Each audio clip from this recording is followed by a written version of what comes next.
Welcome to another Four Reels thriller recap, where today we're watching The Gorge on Apple TV. Let's jump right in. Our movie begins with that woman who's been in everything for the past 5 years playing Drasa, a Lithuanian assassin working for the Russian government. Then we meet Levi. He's an ex-Marine who now does mercenary work for both private contractors and the government. He gets summoned by Sigourney Weaver for what seems like an interview for a potential job. Apparently, Levi's been deemed unfit for service by a psychiatrist. Not a big deal to her though, so she picks him for the mission anyway. Now back to our girl Drasa in Lithuania. She meets up with her father/handler/coach. I don't know, anyway, there's a lot of heat on her from her last job. So she tells her dad Moscow is ordering her to a black site to cool down for a year. And her father tells her that he has cancer and is gonna off himself on February 14th next year. Okay then. It's now September and the mission begins. Levi is aboard a military plane, where all anybody can tell him is that they can't tell him anything. Seems like that's par for the course in his line of work though, so he doesn't mind and off he goes. After a long trek, he finally arrives at the mission site, where he's greeted by an ecstatic British Marine, who we find out he's there to replace. So what is the mission then? Levi's job is to live in the West Tower observation post for the next year. Walk the Western Ridge, replace landmines, replenish ammunition in the automated turrets, and generally just make sure nothing gets out of that gorge. So what's in the gorge, you ask? They call them the Hollow Men. No one knows who they are or where they came from, but for the purpose of the movie, they're pretty much zombies. Anyway, the Western nations of the world do this for the Western side, and the Eastern nations do it for the Eastern side. Don't worry about them though, you're not allowed to talk to them. The next morning, our British Marine takes off, popping smoke at the rendezvous point to signal his ride home. They toss him a rope to buckle into, pull him up to the sky, and immediately shoot him. Feel like there's an easier way to do that if that's the route you were going to go. So we're now in October and Levi is settling into his routine, which includes maintaining the satellites that keep this place hidden off of Google Maps. But one day as he's tending to the garden, he hears a chainsaw in the distance. Well, we better check that out. Oh snap, it's Drasa at the East Tower. Her spidey sense is tingling, so she turns to spot Levi spotting her. Really man, not even a friendly wave? Nah, we're just gonna continue with the peeping for a bit. Until November when it's Drasa's birthday. She decides to finally break the ice and fires a handgun to get Levi's attention. He's playing it by the rules though and tells her they're not allowed to have contact. But after telling him it's her birthday, that seems to wear him down. They share a drink and are immediately friends. They start showing off their sniper skills to each other. Fun time is cut short though when the Hollow Men start invading for the first time. Like I said, basically zombies. Levi and Drasa both light them up real good. And the next day, Levi is off to make repairs and replace the mines. While doing so, though, both him and Drasa spot a weird-looking drone just pop out of the gorge and fly off.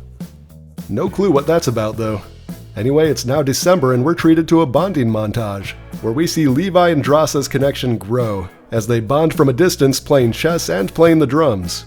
I mean, there ain't no way that's not a callback, right? By the end of the montage, it's February, and Drasa's dealing with her father's fate. When Levi checks in, she gives him the green light to come on over. Well, our boy's not going to refuse that invite, so he gets to work. He rigs up a rocket launcher with a cable and fires it across the gorge. Yeah, consider this booty call answered. So Levi and Drasa finally connect and get to enjoy a romantic Valentine's Day dinner. This then leads to dancing and an express trip to Bangtown. The next morning, Levi's got to make his walk of shame back to the West Tower. While he zips along, however, a couple of the Hollow Men set off another mine, which sends a piece of shrapnel flying that cuts the cable. Well, that's bad news bears as Levi goes falling into the gorge. Drasa wastes no time though as she runs in to grab a gun and a parachute. But well, maybe she wastes a little time as she decides to do a slow dramatic walk back out before jumping into the gorge. Doesn't matter though, help is on the way, Levi. Drasa's first encounter at the bottom of the gorge is some violent rapids. Ooh, I hope that's not contaminated. Let's check in with Levi. Looks like he ended up upside down in a tree, with a giant monster caterpillar coming for him. Well, that wakes him up, and lucky for him, he still had a gun. Falling to the ground though, he finds the ground itself is trying to eat him, but Drasa shows up just in time to free him from its clutches. Now we can begin our journey finding our way out. But immediately, they're attacked by zombies with swords on horseback. Think it's safe to say these riders were Game of Thrones fans, y'all. But fret not, as once again, guns do the trick. As our journey continues, we encounter a bunch more tree-human hybrid-looking stuff, leading to a creepy town with creepy noises, which of course means let's go hide in the church.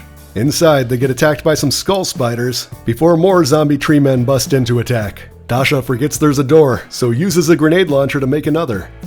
The pair manage to escape, and this time run into what looks like a bunker in the side of the gorge. This place looks long deserted, but they stumble across a film reel labeled God Forgive Us. Can't really watch that without electricity though. Oh, thanks Dasha. Movie time!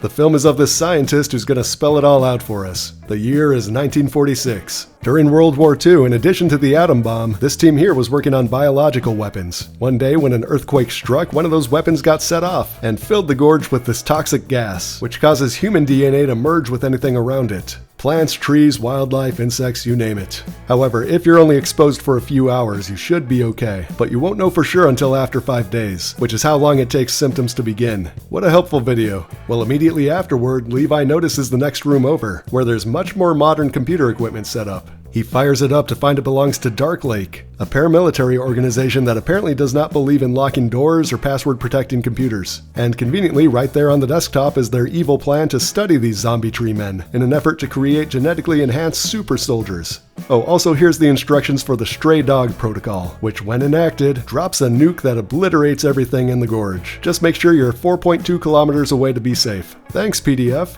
Levi and Drasa talk plans. Step 1 is activate that nuke. Step 2 is if they have time and can get around to it, also maybe try to escape. Let's do this. Levi tosses a smoke grenade into a valley that's already filled with smoke. What was that supposed to do, bro? And Dasha immediately gets snagged by a zombie horseman. So yeah, seems these guys have more faculties than your typical zombie. But to establish that they're still bad guys, he's just gonna torture Dasha a little. Well, surprise, she escapes with an action swing and sets Zombie Tree Man on fire. Oof, Zombie Tree Men hate when you do that. Doesn't matter though, because Levi's gonna show up now and gun him down anyway. Guess that's been working pretty well so far. So the two escape and find a World War II era Jeep. But of course, being 80 years old and with the state of everything down here, there's no way it's gonna, well, never mind. Off they go. Hey look, it's that giant nuke from the computer. But before we get to that, here's Levi's cable that snapped earlier. Let's take that and attach it to the Jeep's winch. And hey, we've got a makeshift elevator. Problem is, the zombies love that idea too. So of course, the easiest way to deal with them is to pour gasoline down behind you and set it ablaze. Surely that'll have no negative ramifications. Ooh!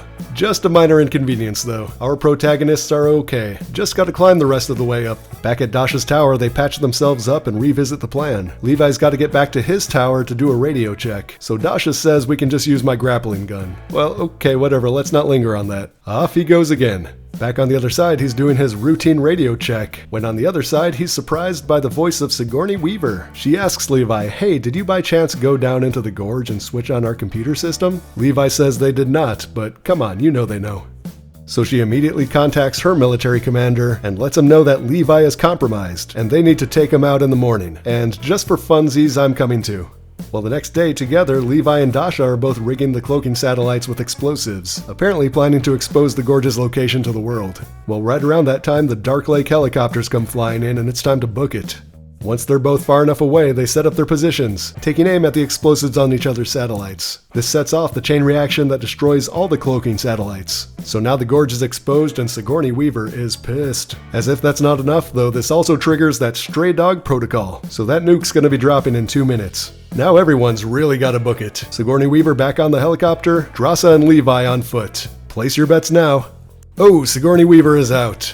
Levi with a limp. That's a maybe. Drasa going blind, dramatically staring at the explosion. Of course, she's fine. But now our next step is to hole up in a cave and wait 5 days to see if she's been infected, which luckily she has not been.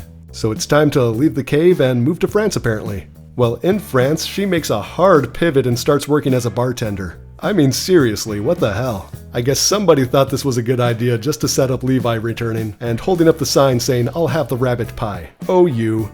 Happy ending, roll credits. If you've made it this far, thanks for watching, and please like and subscribe if you haven't already. Otherwise, I'll see you at the next one.